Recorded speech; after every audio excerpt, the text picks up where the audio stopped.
Assalamualaikum warahmatullahi wabarakatuh. Selamat sore pemirsa. Senang sekali saya Ida Almadani kembali hadir menemani Anda dalam program Aceh Bicara. Pemirsa, untuk merawat perdamaian Aceh yang berkelanjutan tentu perlu adanya upaya dan langkah-langkah komprehensif oleh negara Indonesia terhadap kasus pelanggaran hak asasi manusia yang terjadi di Aceh pada masa konflik. Beberapa waktu yang lalu KKR melakukan kunjungan kerja ke Menko Polhukam untuk memperjuangkan nasib 5.000 korban pelanggaran hak asasi manusia yang telah diverifikasi dan harapannya tentunya dapat pengakuan dari Republik Indonesia seperti 3 kasus sebelumnya pelanggaran hak asasi manusia lainnya yang sudah diakui oleh Presiden Republik Indonesia. Nah, seperti apa sebenarnya hasil kunjungan ini dan kemudian tindak lanjut dari hak asasi manusia ini di Aceh? Kita akan perbincangkan pemirsa dalam Aceh Bicara hari ini bersama dengan narasumber yang telah hadir di studio. Sudah bersama saya Ibu Evi Nartizen yang merupakan aktivis hak asasi manusia dan komisioner Komisi Kebenaran dan Rekonsiliasi atau KKR Aceh periode 2016 sampai 2021. Assalamualaikum Bu Evi. Waalaikumsalam. Terima kasih telah hadir di Aceh Bicara. Ya, terima kasih. Dan pemirsa juga sudah bersama saya Bapak Agus Muhtar yang merupakan Direktur Pemberdayaan Ekonomi Badan Registrasi Aceh atau BRA. Assalamualaikum Pak Agus. Waalaikumsalam warahmatullahi wabarakatuh. Terima kasih telah hadir di Aceh Bicara. Sama-sama. Dan pemirsa juga sudah bersama saya Bapak Muhammad MTA yang merupakan juru bicara pemerintah Aceh. Assalamualaikum Pak Muhammad. Waalaikumsalam. Terima kasih telah hadir di Aceh Bicara. Sama-sama. Baik, di awal mungkin saya bicara terkait dengan perjuangan pemenuhan hak pelanggaran terhadap korban yang terkait dengan hak asasi manusia pada masa konflik Aceh. Dan ini kan masih terus berlanjut ya, 30 tahun kita mengalami konflik pasca tsunami 2005 sampai saat ini masih terus berlanjut. Artinya ini sudah sangat lama sekali, sudah 17 tahun begitu. Nah, mungkin dari Bu Evi ya, sudah punya pengalaman di KKR, tentunya bisa cerita sedikit seperti apa sih sebenarnya perjuangan untuk mengumpulkan kebenaran terkait dengan pelanggaran HAM yang terjadi di Aceh sampai akhirnya saat ini. Terima kasih. Memang KKR Aceh itu dibentuk karena dia mandat MOU ya, dan kemudian diundang-undangkan melalui Undang-Undang Pemerintahan Aceh.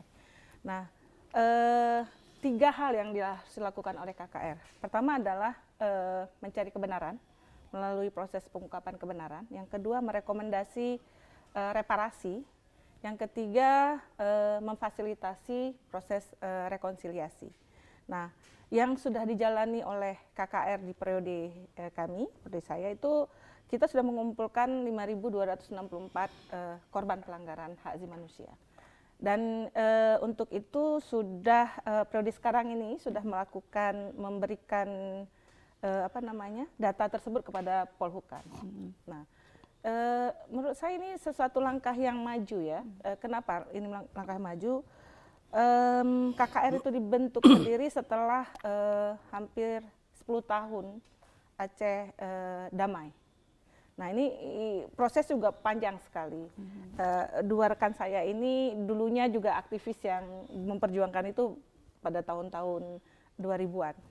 2005-an setelah pasca damai. Tapi kemudian mereka sudah berada di pemerintah ya untuk nah, saya rasa ini kesempatan-kesempatan yang harus dipergunakan agar korban yang udah berapa tahun menunggu dari 2005, itu 2005, tapi ada korban peristiwa yang tahunnya terjadi tahun 89 misalnya, itu udah berapa tahun ya? Yeah. Malah ada berapa korban yang sudah meninggal dan yang tinggal anak dan cucunya yang kadang-kadang juga tidak tahu peristiwa apa yang terjadi sama keluarganya. Kecuali kita sudah mendapatkan data dari misalnya Komnas HAM atau data dari NGO yang pernah mendata korban pelanggaran HAM masa lalu. Nah, ini sebenarnya tidak sulit di Aceh karena orangnya terbuka dan kemudian mau bicara. Yang ketiga adalah, yang sulit adalah politik kepentingan pemerintah. Okay. Ini yang sangat sulit. Karena saya nggak tahu, ini mungkin nanti bisa saya perbola ke Pak MTA. Selalu menolak, katanya nggak ada uang untuk melakukan reparasi. Padahal Aceh punya dana otsus yang besar. Dan ini harusnya bisa digunakan untuk pemenuhan hak korban. BRA juga seperti itu. BRA itu selalu bicara soal kombatan. Kalau korban pun korban konflik. Padahal konflik itu pelakunya ada 2 ya. Ada tentara dan ada Gerakan Aceh Merdeka. Okay. Dan mereka mengakibatkan masyarakat sipil yang menderita. Nah ini harusnya ketika gubernur kita dulu adalah orang dari GAM, misalnya Irwandi kan dari GAM dan sebagainya, terus Mujakir Manaf, Pak Zaini, tapi keberpihak kepada korban itu menurut saya sangat sedikit. Masih minim. Jadi masih harus Nah kemarin ini ada ruang yang menurut saya sangat besar itu ketika Pak Jokowi melalui PPHAM membentuk PPHAM melalui Kepres nomor 17 itu merekomendasikan dan menyatakan bahwa beliau memang belum pada permintaan maaf, tapi beliau mengakui bahwa terjadi pelanggaran HAM di beberapa wilayah di Indonesia. Nah untuk Aceh memang diakui 3 kasus. Nah menurut saya ini peluang bagi pemerintah Aceh untuk mensinkronkan apa yang sudah ditemui oleh KKR, temuan KKR itu untuk mendapatkan perhatian lebih. Ya. Karena pengakuan sudah pengakuan ada. sudah ada. Ya? Nah ini bagaimana politik kepentingannya dimainkan oleh pemerintah Aceh. Jadi saya pikir kalau pemerintah Aceh nggak mengeluarkan uang Aceh, ya uang nasional ya harus segera ke sana untuk menyelesaikan itu. Baik, Pak Muhammad mungkin langsung bisa menjawab ini terkait dengan bahwa tantangan paling utama itu adalah politik kepentingan yang menghambat terjadinya pemenuhan hak korban pelanggaran HAM di Aceh. Begitu. Dan ini tentunya di mana pemerintah Aceh juga sebagai perpanjangan tangan tidak hanya di provinsi tapi juga sampai ke pusat begitu, sehingga ini bisa terrealisasi dengan cepat begitu. Silakan Pak Muhammad. Ya, terima kasih. Assalamualaikum warahmatullahi wabarakatuh. Waalaikumsalam warahmatullahi wabarakatuh. Bu Epi, Pak Agus, Pak Center. Jadi yang harus kita pahami itu sebenarnya adalah keberadaan KKR Aceh itu sebenarnya adalah mandat MOU Helsinki Hasil Perdamaian itu yang kemudian menjadi tanggung jawab pemerintah pusat. Nah, dia KKR itu kewajibannya pemerintah pusat untuk didirikan dalam melakukan pengungkapan tindak pelanggaran HAM di Aceh, baik pelanggaran HAM berat maupun pelanggaran HAM ringan, yang kemudian dia berkonsekuensi terhadap pelaksanaan reparasi.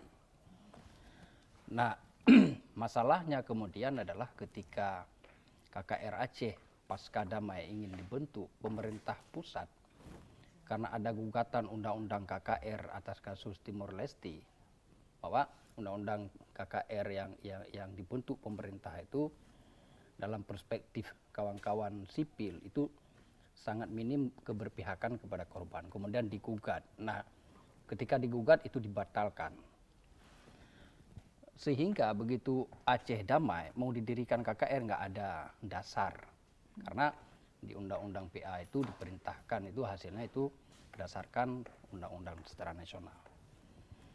Nah, di Aceh sendiri pada saat itu gencar kawan-kawan, kita semua gencar untuk mengkampanyekan agar pemerintah pusat itu harus segera membentuk KKR. Tapi kan dulu nggak ada, apalagi di pusat itu nggak ada dasarnya lagi. Nah kemudian di periode Dr. Jeni, pemerintahan Abu Dodo, beliau kemudian menginisiatif itu mengambil kewenangan pusat itu. Atas desakan kawan-kawan sipil, kemudian sinkron antara pemerintah Aceh dan DPR, kemudian atas support dan dilakukan oleh kawan-kawan sipil, kemudian disepakati kemudian didirikan KKR itu.